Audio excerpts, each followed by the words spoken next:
I've killed things from other worlds before.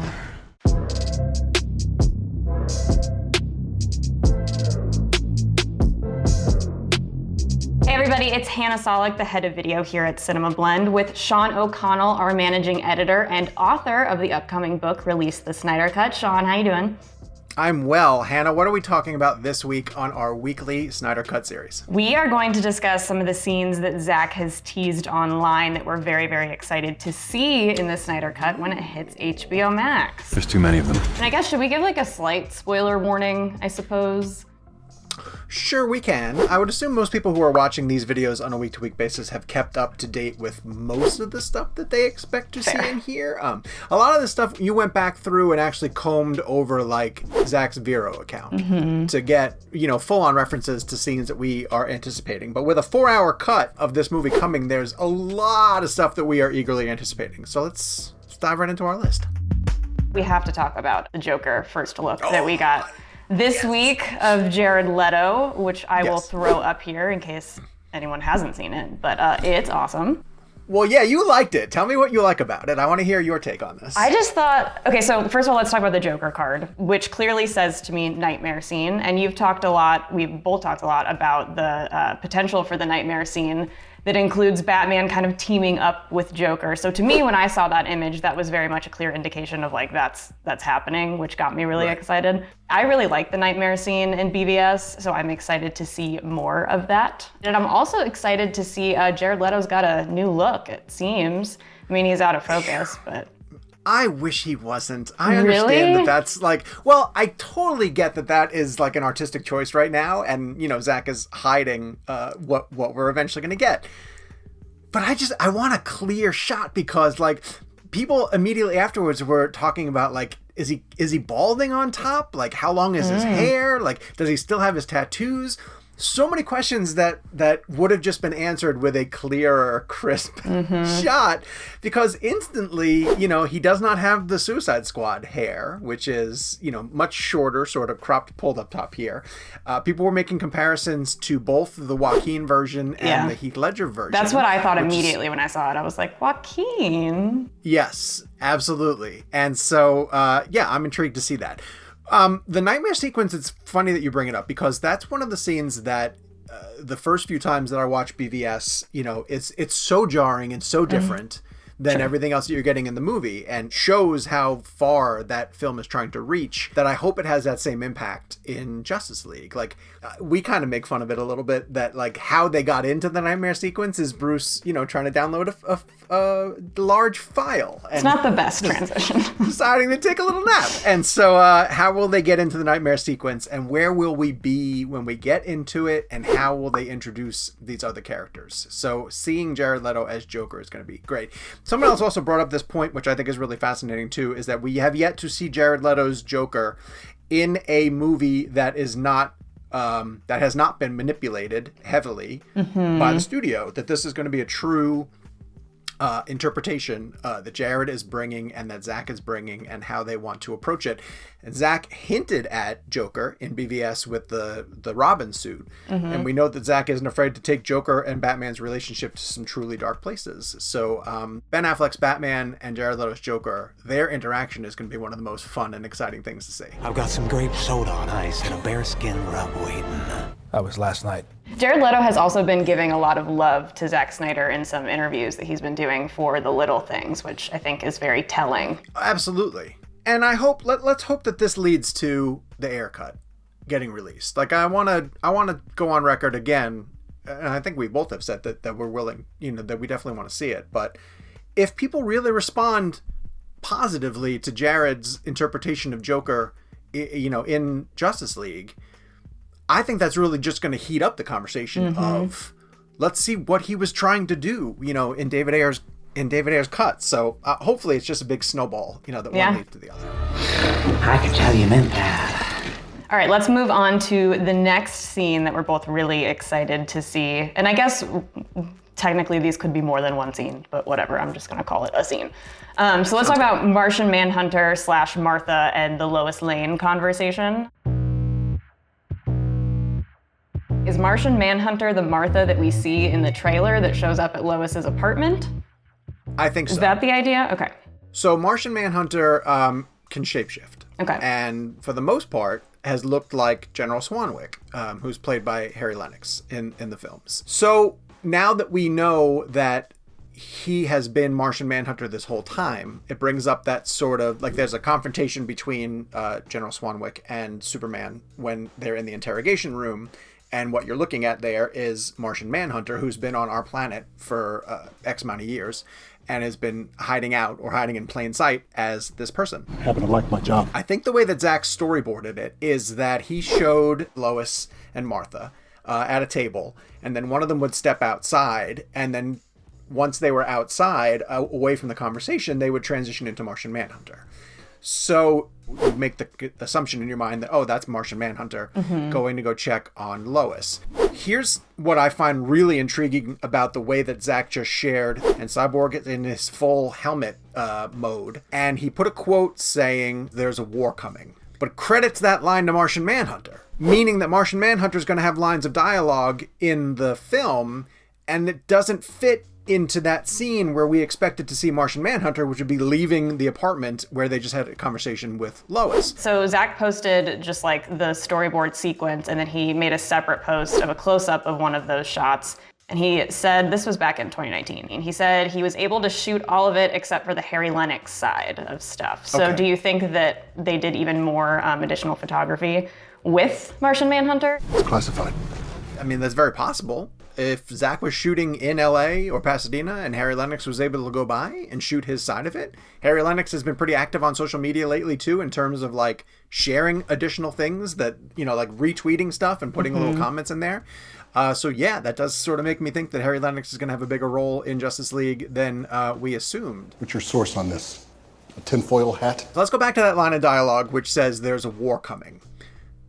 Fans have sort of speculated over the years that that was going to be a line, or at least like a thought that was going to be given by maybe a member of the Green Lantern Corps. That the Green Lantern Corps would show up at the very end of the movie and say to the existing members of the team, hey, there's a huge threat, you know, there's a threat out there. And we also know that through the additional photography that there's been rampant speculation that Zack had an idea for having Green Lantern Corps involved and maybe couldn't land on an actor. Maybe Ryan Reynolds, probably not. But maybe now that reshoot or the additional photography has led to Martian Manhunter delivering that line. So is he stepping into that 7th slot of the Justice League? I think so. Yeah. Don't invent a conspiracy theory to put back his halo. Or yours. Let's move on to the Victor defending Silas / Silas sacrificing himself scene that we've seen a little bit of in the DC Fandom trailer that looks very intriguing considering none of that was in theatrical cut. None of it at all. And that's the scene that got me emotionally watching the Fandom trailer. That S.T.A.R lab attack was hinted at in random images here and there, but to see it play out, means, you know, a much bigger play for the mother box that was going to be at S.T.A.R Labs. B, the sacrifice of Silas, you know, and seeing Cyborg in action. Ray Fisher actually gets to do some acting. You all need to move. Well, and I'm going to assume for the first time, like that's probably going to be the first look that we get of Cyborg using his powers to a full extent. And then again, Barry is in the scene. Like the Flash is there. The first time or the second time? Great question. That's a great question. And I would like to know that. Because personally, I fully did not expect to see the Flash in that scene. Gosh, that's a really great question. I have to Hannah, look back because Zack posted a wide shot of that scene. Let me see if I can find it really quick. And I wonder if he's in that or not, the Flash. I don't think he is. Steppenwolf is blocking where Barry would be in the shot, gotcha. so we don't know. But yeah, interesting. It's all very deliberate. God, if Barry's there the second time and we have to relive that sacrifice over again. Well, and to me, that scene when I first saw the Fandom trailer, I was just like, oh my, like, because everybody that, you know, knows Zack's story and the story that he wanted to tell in his cut knows that Cyborg was supposed to be the heart of the story, which is, you don't get that at all in theatrical cut. So that, when we saw that in the trailer, I was like, oh, I see where we're going now. And like, this is going to be really, really good. So that's why I was excited for it too. And it adds that level of melodrama of Silas used the mother box to save his son. after that tragic accident, and that Victor wouldn't exist if they didn't use the Mother Box technology to turn him into Cyborg. And then here you see a father like sacrificing himself to keep the Mother Box out of the villain's hands. Like, how does a character like Cyborg not feel that weight? It's when all this stuff is able to breathe properly in a 4-hour cut, it's gonna, I believe, resonate so much stronger with the audience. And so for that reason, because we also sort of kicked around like watching Cyborg go into the Mother Box, which we think is going to be an extended scene also.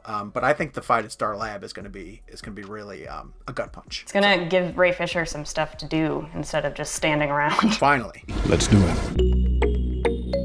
Okay, so let's move on to This Is Flight 2.0. Yes. So there's a storyboard that I'll throw up here because I'm not going to be able to describe it well. And Zack used the caption, "It's not an S." And Sean, I will let you interpret that. Well, what we think from things we've been able to put together, so Superman's flight sequence is really significant to Man of Steel, and it's one of the fans' most favorite ones, which is him test driving the suit for one of the very first times. And you can remember, you see the fist going down into the snow, and you see him taking off, and he's awkward at first, and he crashes through different things, but when he finally gets it, he essentially travels around the globe at Superman pace, and that has been dubbed the flight sequence, first flight by Superman. Something, isn't it? There has been rumor, and this storyboard to me confirms it, that when he is resurrected and he comes out in the black suit, that we're going to get Flight 2.0. We're going to get the Justice League version of Superman coming back, and returning to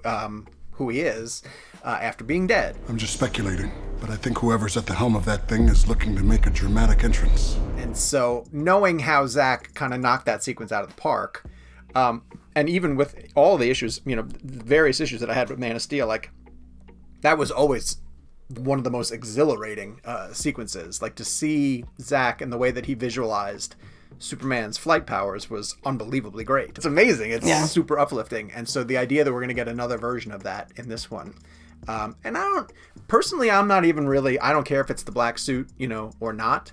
I just want to see how Zack is going to try to top himself, visually speaking, because I think that's going to come in a really significant part of the film. This means something. All right, so the next scene is of the Flash in the Speed Force kind of like looking back and forth, and then we also get those close-up shots of him potentially time traveling. I think it's time travel. Sean, you think so? It's time travel, right? I or are do. You on the fence? Yeah.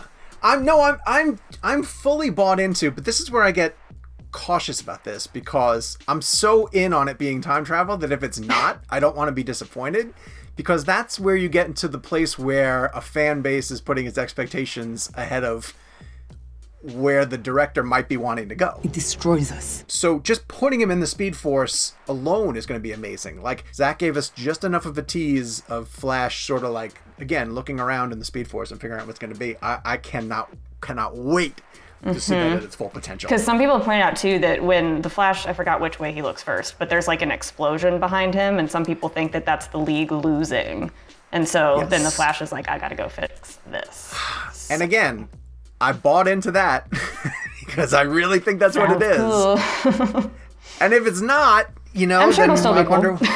I wonder what it's going to be. But it would be pretty amazing if the League loses and Flash has to sort of travel back through the story, Back to the Future 2 style. Avengers Endgame style. No. I'm sorry, that was like one of the highest grossest movies ever. Like, people in the comments are like, why do you always compare it to Marvel? It's like, because everybody knows what that is. You dropped this thing. All right, let's move on.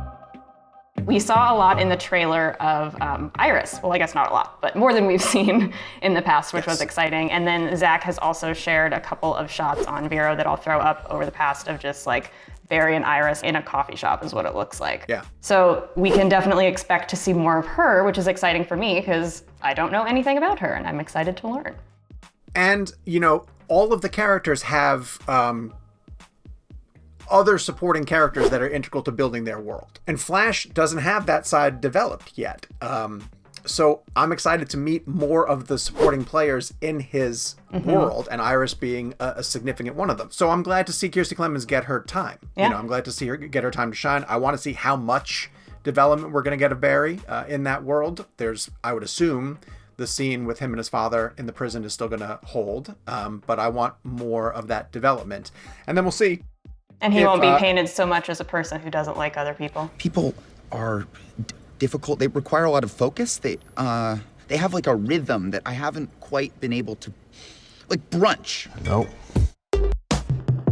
So last but certainly not least, the scene that we are most looking forward to is Wonder Woman chopping off Steppenwolf's head, I don't know why I just said wolves, which looks epic. And so Zack has shared some shots that I'll put up here of just kind of the sequence. And we kind of see it in theatrical cut. You can tell that Joss used some of that, and I'll show it up here. You can see Wonder Woman running up the same sort of way that is shown in Zack's shot. But of course, in theatrical cut, she just like chops Steppenwolf's axe in half, and then the parademons eat him because they can smell his fear. They thought it was very cute, The line Zack uses, which gives me goosebumps, is, I use gods to kill gods. And then if you just think back to the fight at the end of BVS of Batman, Superman, and Wonder Woman fighting against Doomsday, like, try to imagine that scale of a battle between all of the members of the Justice League and Steppenwolf,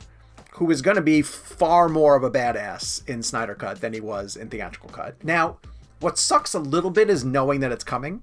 Like, yeah, we're aware that that's going to happen, right? So the whole time that you're watching the fight, not the whole time, but you're going to be getting to a point where you're like, well, when is she going to do it? That almost makes me more excited, because I'm going to be like Does on it? the edge of my seat, like, all right, when is this happening? I'm like, let's go. Fight night. And Momoa shared something where, he's got Steppenwolf impaled on his trident, and from what we understand, there's a Superman punch involved, there's Aquaman throwing him with the trident, I think toward the boom tube, and then there's Wonder Woman beheading him. Teamwork. Maybe like teamwork. Maybe like right before, imagine if like they throw Steppenwolf toward the boom tube where they see Darkseid, right?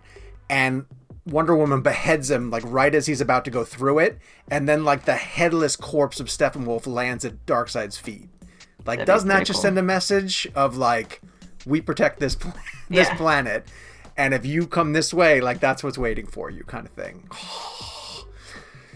The point of this video seems to be that our expectations are high. I think Zack will deliver. Did you see that shot he posted? I'll throw it up here, but it was like Wonder Woman from above, like coming down. Like, that looked awesome.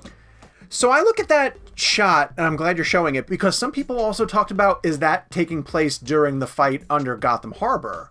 Like, are they in the cylinder of the harbor type It thing? almost, to me, looks like that weird cylinder thing of wherever they are that's not the Russian town in Zack's cut, but is the Russian town in theatrical cut. Okay, you know what I'm talking about? Gotcha. We'll know soon. Well, it looks cool, it's regardless. Cool shot. Yeah, it looks really cool. And there's a sketch too, which I think you can throw up, that was on Vero, that I think someone else did, which is Wonder Woman, celebrating the beheading of Steppenwolf, and Zack says something along the lines of like, now you're starting to get it. So that's exciting. So those are the 7 scenes that we are most looking forward to seeing in Zack Snyder's Justice League when the Snyder Cut hits HBO Max. Now we want to hear from you guys. Which ones are you familiar with that are going to be coming, that Zack has either teased or you've heard through the grapevine that we're going to get to see when the Snyder Cut hits HBO Max? While you're down there, hit subscribe and turn on your notifications, so that way every single time we put up a new Snyder Cut video week after week, you guys will be the first ones to come on over here and watch them.